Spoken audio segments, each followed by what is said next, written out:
Testing, testing, testing sound.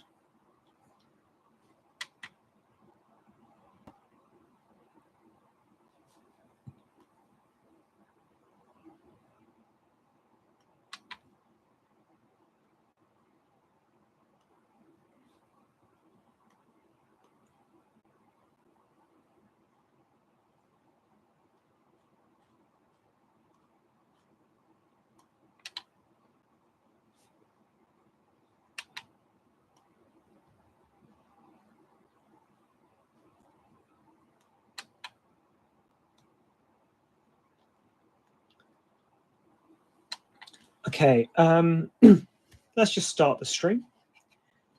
This is Yvrain, and I'm going to be painting as much of Yvrain as I reasonably can within the hour, hour-ish.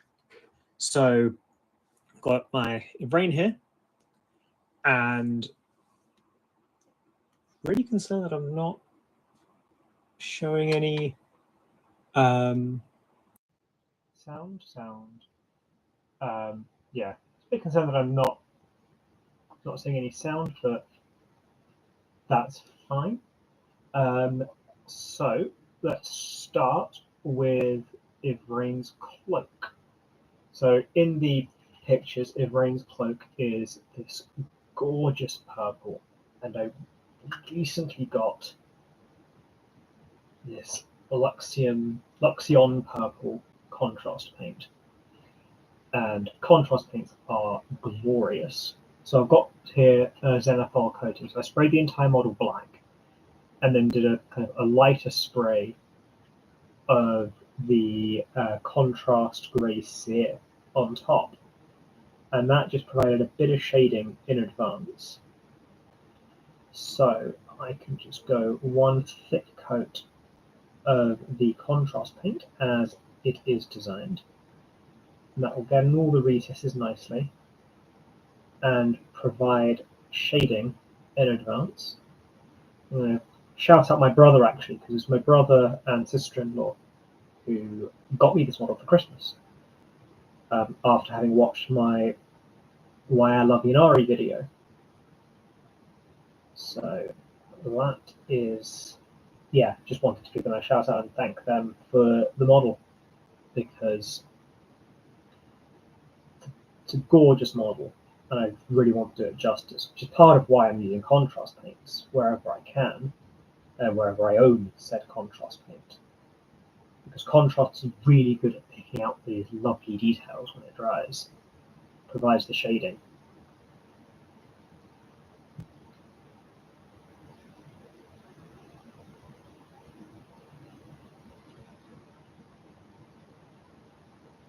So a slightly weird angle for me. I'm used to putting these models quite close to my face when I paint, but I've had a few comments from people saying that I should not have a face cam.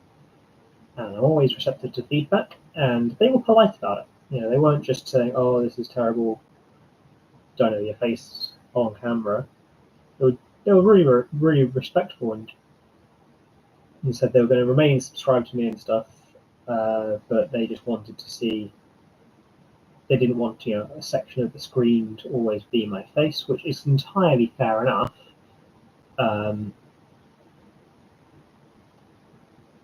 So just going one big thick coat of contrast over this entire purple cloak to begin with. The details on top, these lovely details on top, they are, yeah, I can go over them and bring those details out once the purple has dried.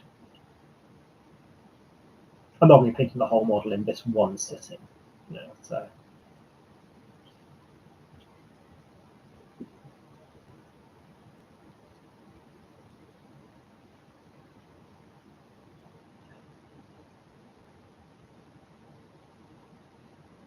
God, I hope the sound's working, because it's going to be really awkward otherwise. If you are watching, no one's watching.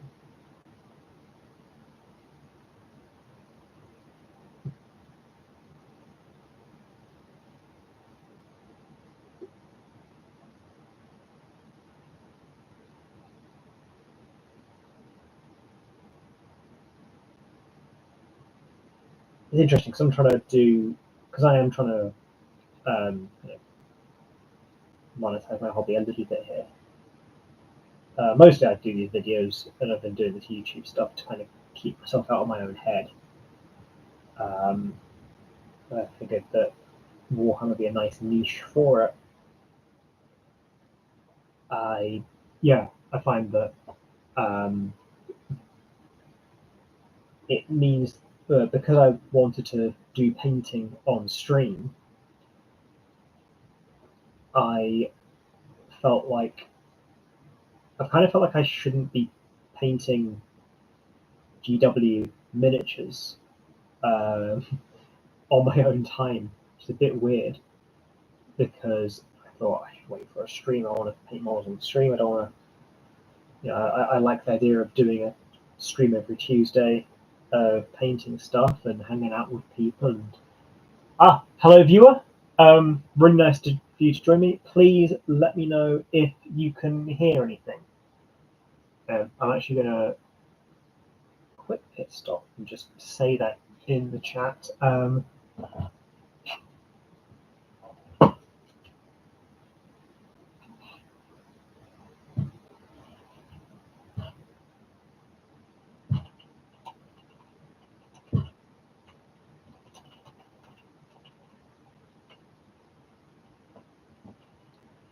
Just checking if my audio has been functioning. They just left. Fun times. So yeah. Well, thanks for joining me briefly. I do appreciate the viewership. And yeah, these are just fun videos to be doing. But yeah, it's kind of weird that I felt like I shouldn't be painting official models for hobbying. I should be waiting for streams. But I think one thing that is that I've got some models that aren't GW sculpts. I've got the Rogue Hobby goblins that I've been meaning to paint up, and I've got one weird kit bash that doesn't feel like a Warhammer model in its own right. I'm trying to make it into a stage for a few models, so that's going to be its own thing. I'm going to be able to do kind of hobbying wise as opposed to doing it on stream. And then I've got I was given a sculpt of Legion for a Mass Effect for Christmas as well. That's another one I'm going to be doing kind of off stream because this is still my hobby. I still love this game. I still love painting.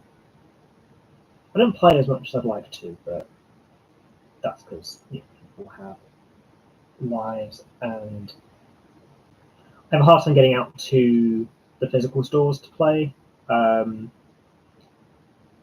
because if I'm working, I've got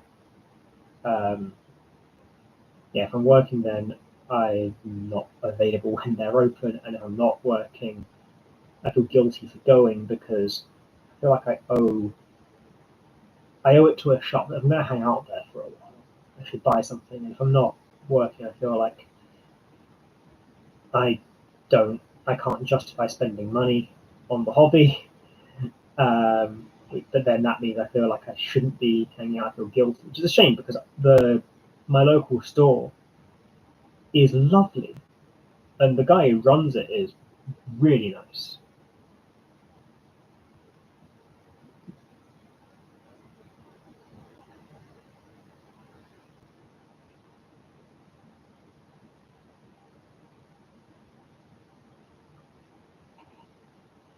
Yeah, because you're seeing a bit there what contrast paint does for clothing. It's part of why it's so much fun to paint clothes in contrast paint. Contrast paint really changed stuff for me. It turned painting into its own beast. As soon as I figured out how to, as soon as I was turned on to Xenophol, as a technique just changed my painting forever.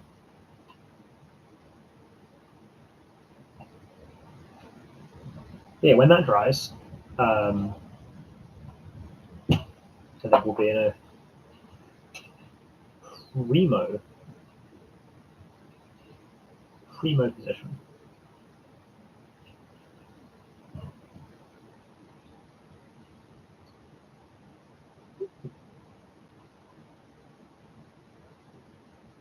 I was going to talk a bit about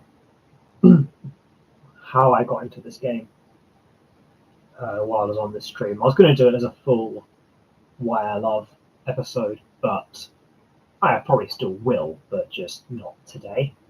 But yeah, just it's not this week. I've got Why I Love Middle Earth strategy battle game lined up for tomorrow. Be Wednesday the 24th when that goes out. So yeah, it really started at school. I mean, most people start this game at school, let's face it. Our school, I didn't go out to the playground or anything like that, but it was this kind of little sanctioned off area for the year 7s and 8s to go that wasn't with the big kids, as it were. I didn't like hanging out there, so I'd go to the school library. The friends I'd made at that school library, we used to just sit around with the library's subscription to White Dwarf, and we'd spend every lunchtime, we'd eat our lunches, and then we'd go into the library and just sit around chatting, reading White Dwarf. Say reading, very rarely actually read the articles. Mostly we were just looking at the pictures and talking armies and stuff like that. It was too social to read, really. So yeah, I spent that time looking into armies. And at that point, like Middle Earth was all the rage. I mean, the movies. This was like 2005, 2006 time that this was happening. And so Return of the King had only been out. It had come out in the cinema. 2-3 years prior. It was not. It was still really recent. So Lord of the Rings was really being hyped up by magazines. We all wanted to play it. So there's one guy in our group. He loved the elves. Another one. One guy was really fond of elves. One person was playing Isengard. The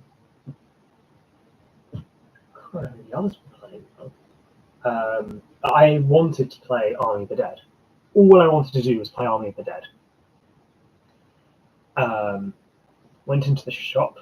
I was looking at the Army of the Dead, in blister packs at that point, and the guy asks how long I'm playing. I was like, I'm completely new to the hobby. He said, maybe you should use Army of the Dead. You should be, try out something in plastic first. Is good advice, but he said, well, why don't you try out these Men of Numenor? And I didn't really want to play Men of Numenor, and I feel like what I wanted to play were the ghosts, not humans. So I declined at that point. I didn't want to play. Yeah, I did not want to play as Gondorians. I wanted to play Army of the Dead since. But then I started, and then I got the Mines of Moria starter set for Christmas that year. Was it Christmas or birthday? It was Mines of Moria. It was a really lovely thing. Paint job I did on that was pretty terrible. I was like 13 years old, and I was playing Moria Goblins, and I was really enjoying it. I loved their rules. I loved the Might Will Fate system they had as well. I thought that was really good and interesting. Look, I know I'm not painting this familiar as the box art. I just wanted to do something a bit different, make mine stand out. So yeah, I was playing Moray Goblins at the time, and eventually our group started wanting to play 40k. And I was looking into 40k, and one guy wanted to play Eldar, one guy was starting Tau, Eldar Tau, one guy was playing Orcs, this guy was playing Necrons. And I was looking around the factions, and I was completely taken aback by the Chaos Defiler. Like, I need to play with this Chaos Defiler. It was too nice a model, too beautiful to me. To this day, it remains my favourite model, not just in 40k, just that Games Workshop produce. Right? I adore the Chaos Defiler so much. And yeah, I was completely enamoured by this thing. This was actually before my voice broke, so I can't even say I wanted to Defiler the way I did back then.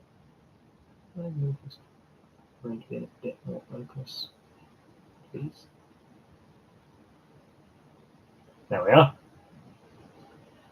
And so yeah, I really wanted the Chaos Defiler. Ended up, I was looking into armies, and there was a rule in the Chaos Space Marines Codex, the 3.5 Codex, that said that if you run Night Lords, you can trade out 2 of your heavy support options for an extra fast attack. So great, I can have a Defiler and not have to worry about other heavy support options, and then get an extra fast attack, which will be monetarily cheaper.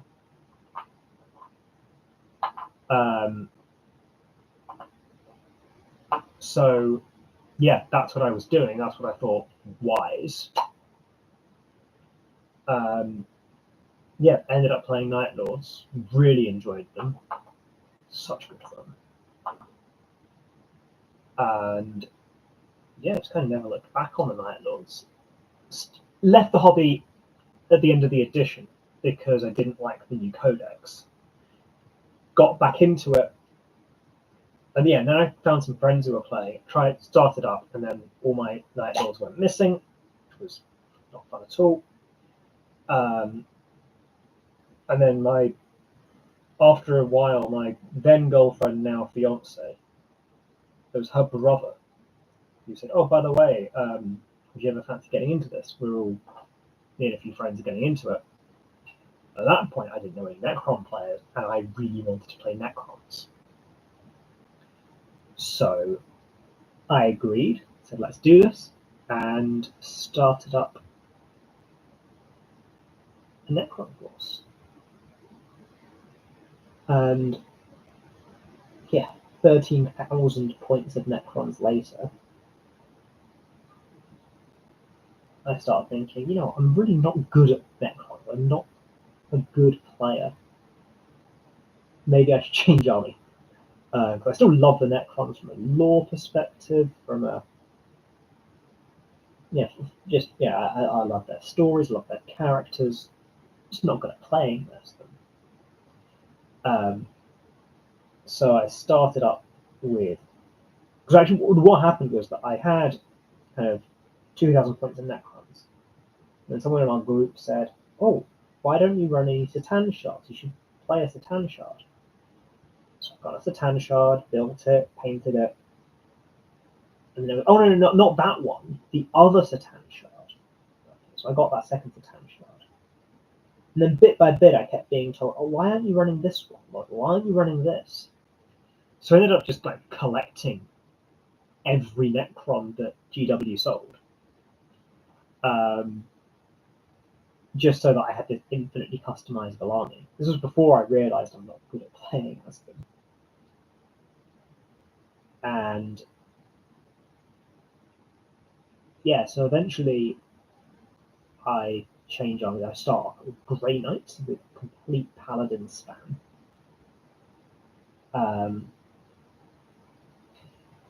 And then after a while, I thought I wanted to get a Harlequin's kill team. Just a kill team. I didn't intend on getting a full army. But I got enough to have a customizable kill team. And then I wanted Chaos Knights, and then I wanted to recreate my Night Lords. Yeah, ended up doing all of that over a course of a few years.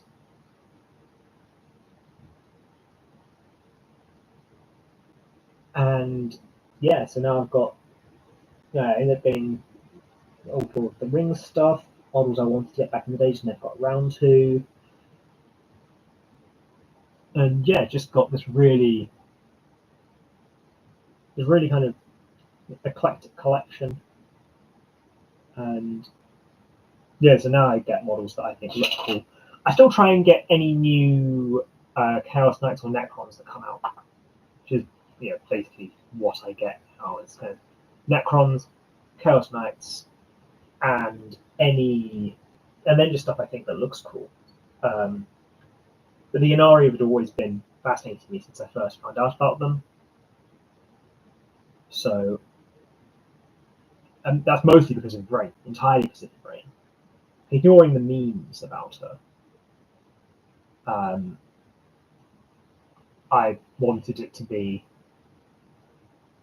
I wanted something interesting. I liked the lore of her helping bring back Gilliman, stuff like that.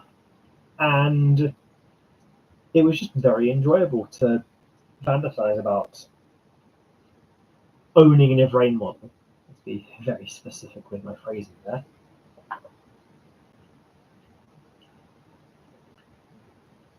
So yeah, now we're here.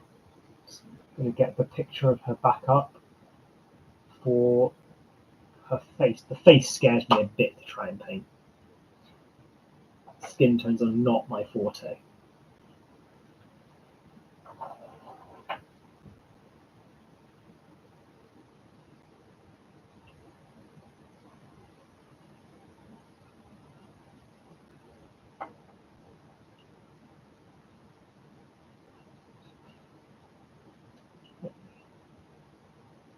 Just going to try and paint her face, ignoring.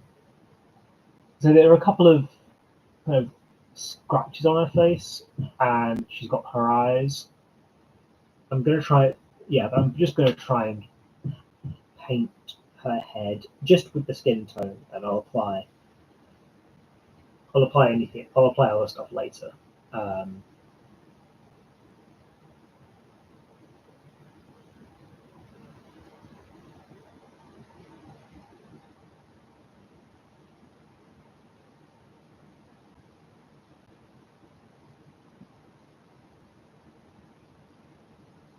Skin's an interesting one for me. I had a fun experience when I was getting back into the game. I was trying to buy, well, what I wanted turns out was Cadian flesh tone.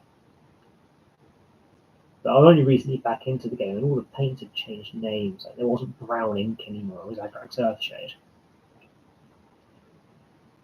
And I went into the shop, and I was like, "Look, I've not been into this. I'm getting back into the game. I've not really played since 4th ed, 40k, and I'm looking for a skin tone." And this guy was really well-meaning, and gave me, sold me, didn't give me, sold me a pot of Gilliman Flesh contrast paint. Didn't really know how to use contrast paints, but it was a far darker shade than what I was actually looking for, right? What I was looking for was kind of, it was a light skin tone. But I'm a kind of dark skinned guy, which meant that I think what the guy thought was I was wanting my skin tone. And that was very much not the case. So I ended up kind of very confused. Like, oh god, I've been given this colour that's not what I was after. But I can't fault the store. I can't fault the guy who sold it to me because it's an understandable mistake and funny.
Yeah, this is in a sense, this is how I paint. Me, it's not normally when I'm painting, the model's far closer to my face. I'm trying to kind of keep this visually interesting for people tuning in, either live or post stream. So now what I'm going to do is trying to do black. Going through my paints to try and get a black. See the green shade. Right. Contrast black Legion that is, yeah, that's a dead hot. Sorry, Black Legion, you're going in the bin. You've served me well, but you're empty. So let's. I'm not going to paint her foot just yet or her hands because I want to get that black done first. But let's do the red, and got this lovely Blood Angels red for that. I'll stick with my thin brush to do this. I'm going to go over, so in the model on the site, which I'm using as a reference guide, but not as kind of gospel. There's red on her sides, the sides of this corset thing, on her sword hand and the fan. So, but there's also gold on top of the red kind of corset thing. I'm going to paint red over the corset, over all of it, and then do the gold detailing afterwards. And start with the fan. It's the smallest bit.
Okay, a sword arm.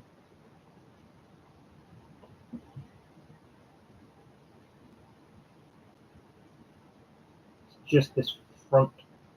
Okay. It doesn't include that weird blade thing on the back. It goes up to it, but doesn't include the blade. Okay, there.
So that feels like about all I can do with the contrast paints I own. Not really sure what I'm going to be able to accomplish with Sigvald Burgundy.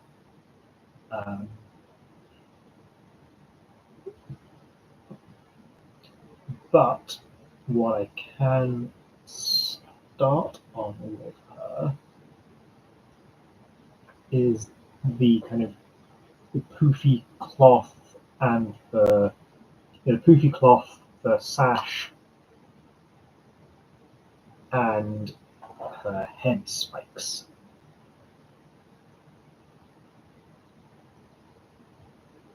So this paint is Baharoth blue.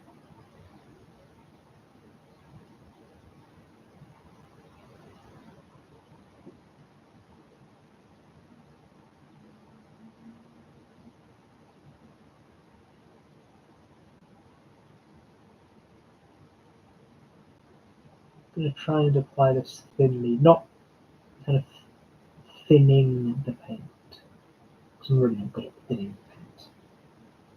Just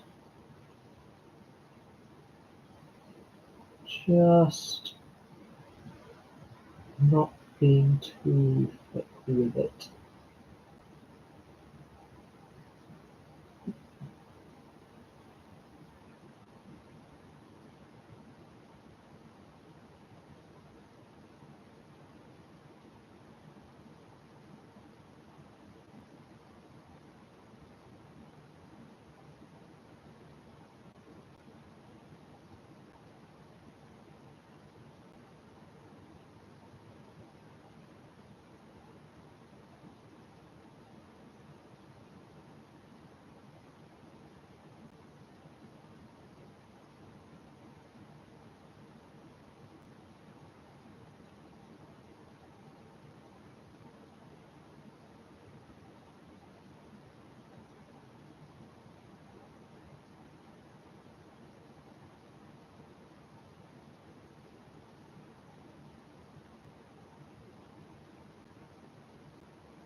One thing with Ivorian that's interesting, she's got this kind of pack on her back right there.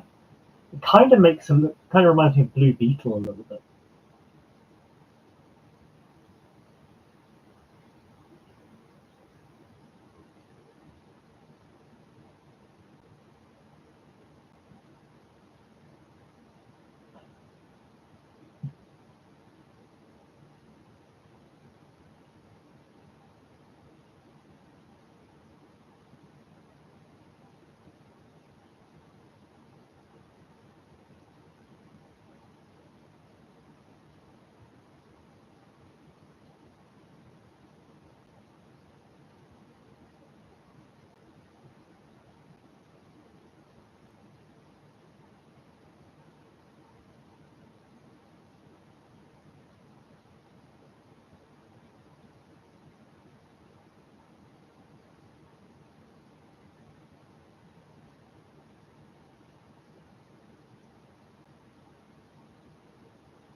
So yeah, for painting, there are different standards. I like the fact they were given names: tabletop ready, parade ready, and something else ready. But basically, like, what above parade ready is like you're entering that into competitions. I try and make mine.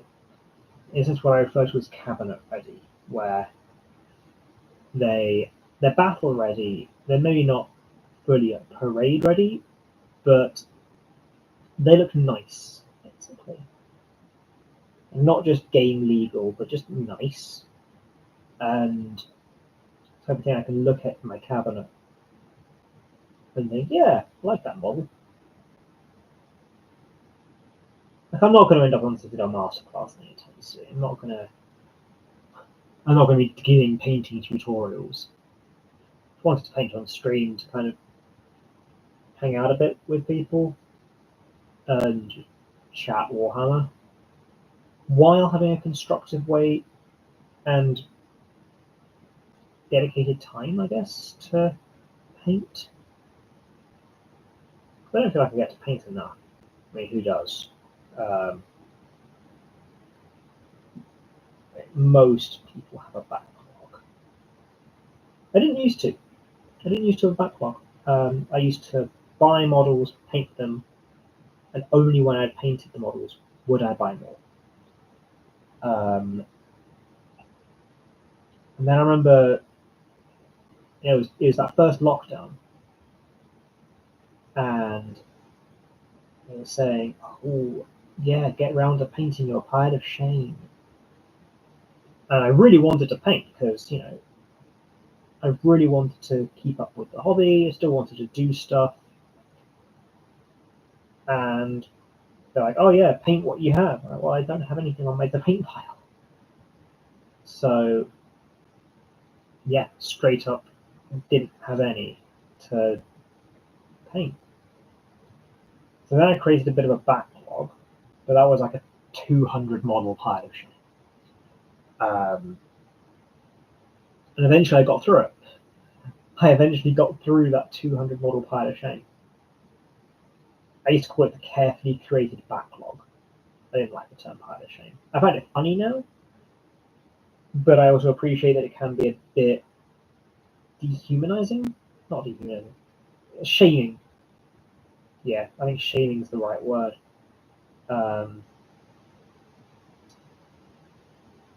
So I don't like that aspect of the term, but I do find it funny to refer to my own backlog like that.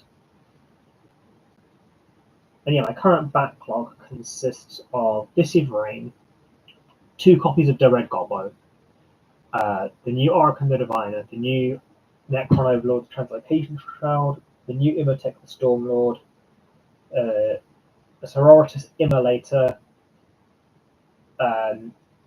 the Immolator kit bash I'm working on, my Mass Effect Legion model, and the 2 Rogue Hobbies Goblins. That's my current backlog, which is pretty good considering a lot of my hobby heroes have huge backlogs of going back years worth of models of stuff they got at launch and just never got around to. That's why I will be wanting that new Kill Team box of Night Lords versus those Mandrakes. So that's going to double the pile. Straight up double the pile.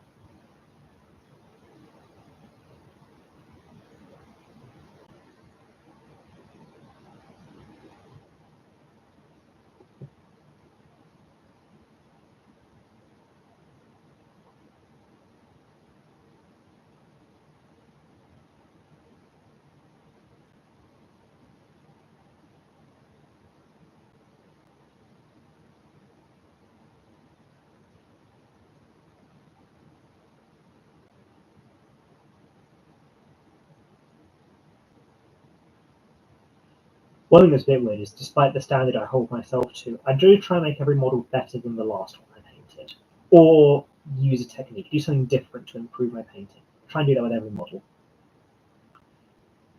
But also, because my playgroup don't game very frequently, I tend to be mostly painting for myself. So yeah, I feel like my models tend not to be put up to that much scrutiny. It's going to be interesting to see if that changes with the channel. I'm expecting it will, but I'm not banking on it. I'm not trying to use this channel to improve my painting skill.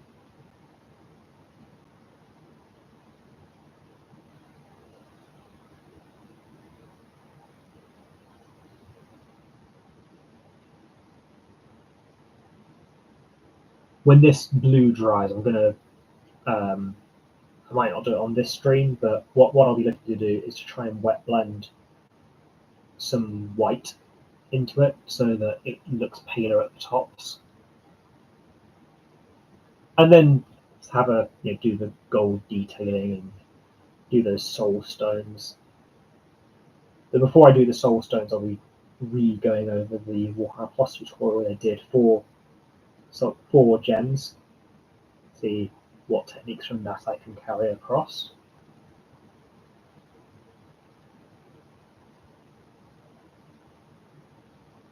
Keep this thin enough that I don't lose the detail.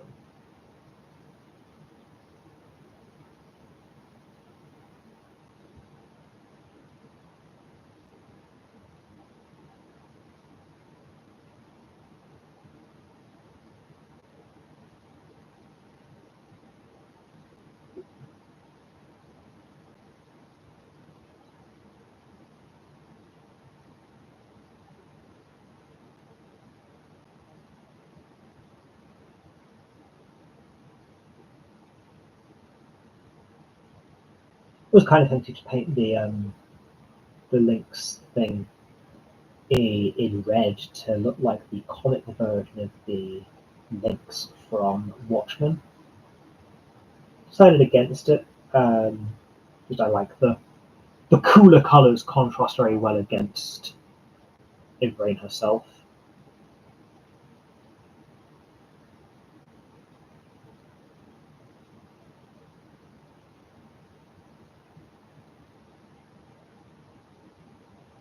Like I say, one model I might be adding to my collection at some point will be another Skaven type racer.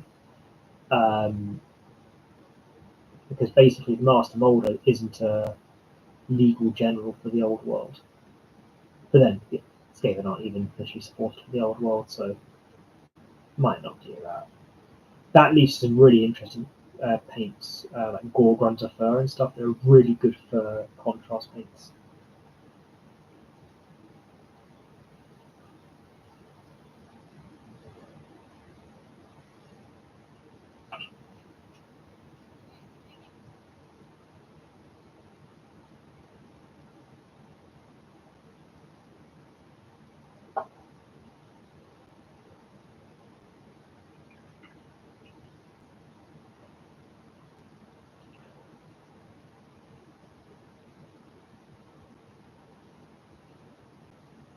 I was actually seeing a technique today. Basically, the technique being reviewed was to not paint black, paint off black because it gives you deeper colours. Not a technique I've tried personally, but you know what? This might be the day to do it because Night Lord's blue is incredibly dark.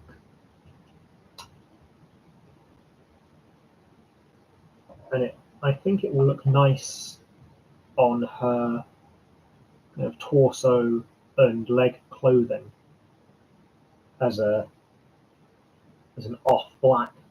It will provide that contrast and make the black at the base of her hair far more distinct.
Yeah, Night Lord's Blue is a really nice off-black.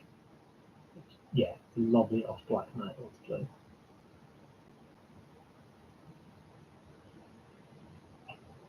Kind of makes it feel like she's a lot more mysterious as well when using Night Lord's Blue.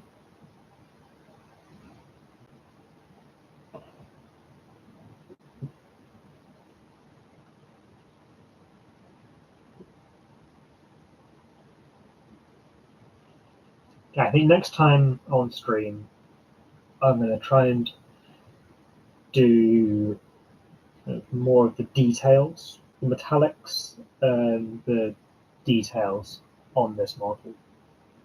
And then finish up with the hard coat varnish to really make her shiny. I think it'd be really good to do. I'm going to try and do though. A little bit of the Night Lord's Blue in her eyes.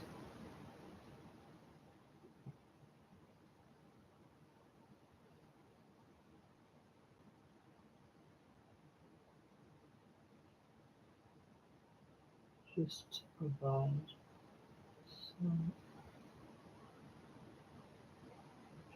texture. It just brings them out a little bit. I'm hoping they're not looking goofy.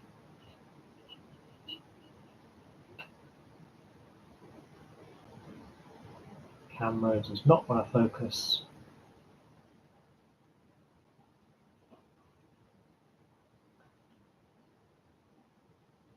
There we are. Just for a moment, the eyes were present.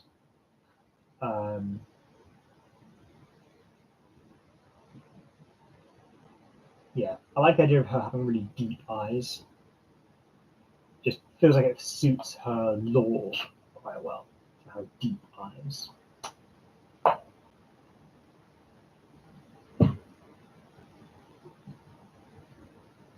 Okay, I'm going to end this stream at 6:30.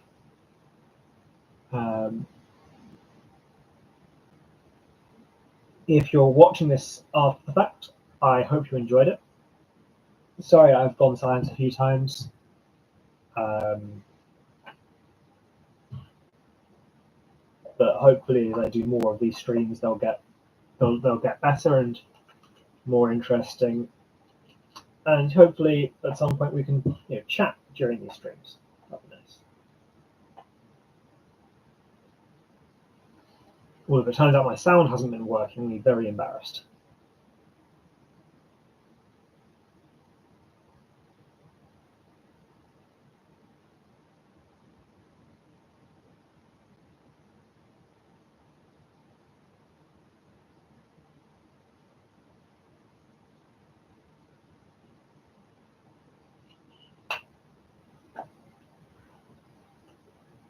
And one thing I'm going to do before I tune out is do the base rim.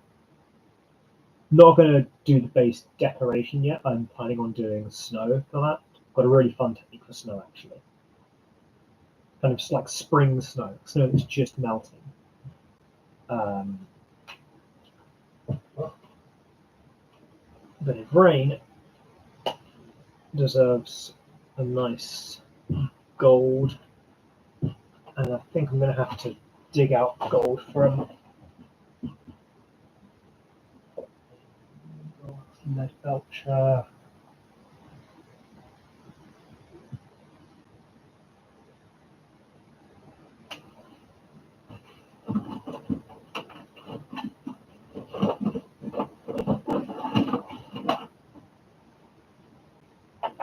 Gehenna's gold.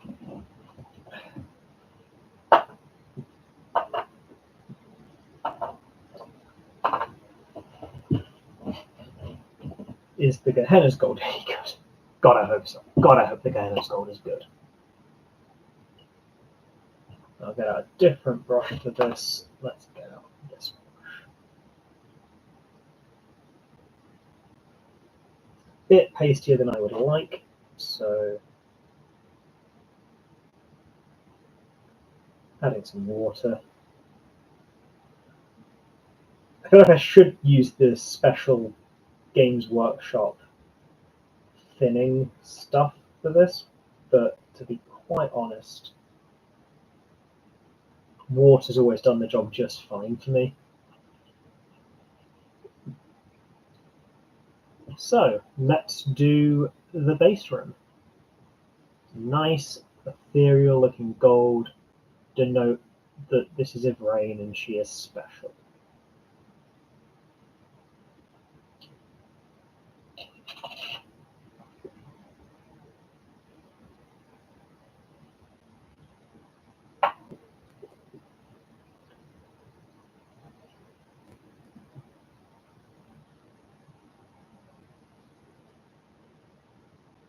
I love the tone of Gehenna's gold. I think this is a really lovely shade of gold. It's kind of, yeah, it's quite dark, but it's just really beautiful to me.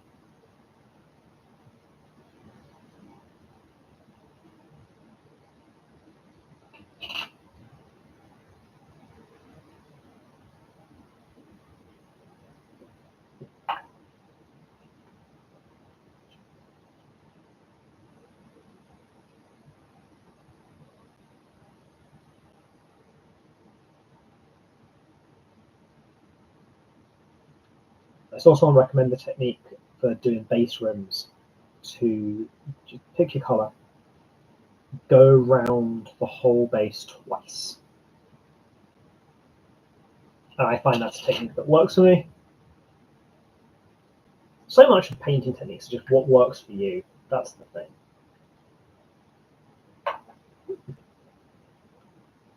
Again, what works for me might not work for you. And what works for you might not work for me.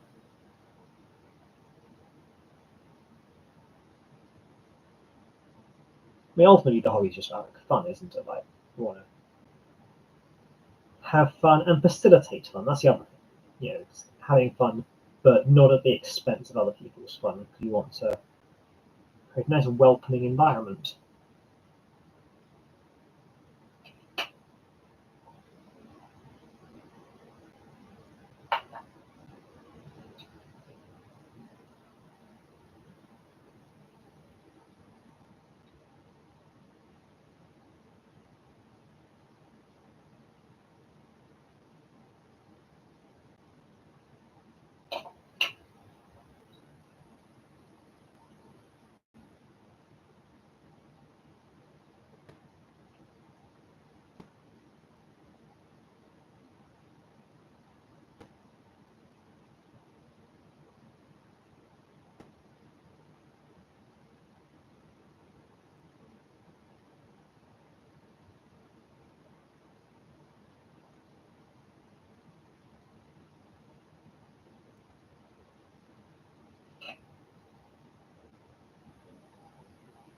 Just going to finish off this base room and then I'll sign off.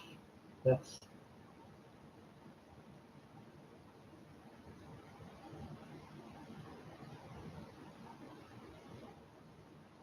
I do plan on doing more of these streams. Because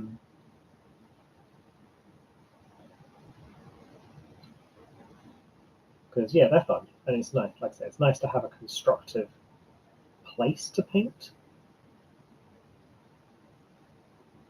Like being able to say to myself at 5:30 p.m. on this Tuesday, I'm going to paint. I'm just going to paint models for a set amount of time. Like there's no way this is finished. Right? This is not a finished model by any stretch of the imagination. But I feel like I've made a good start. Like I've got basic colors down. I've got my contrasts down for a lot of it. Got a face in there. Got a base rim. I'm really enjoying how the old Lynx is looking. So yeah, I've got a good start here. And yeah, with that said, I'm gonna call it there. I hope, if you want to like and subscribe, I'd really appreciate that. And otherwise, until next time, I hope you're all having a really good day.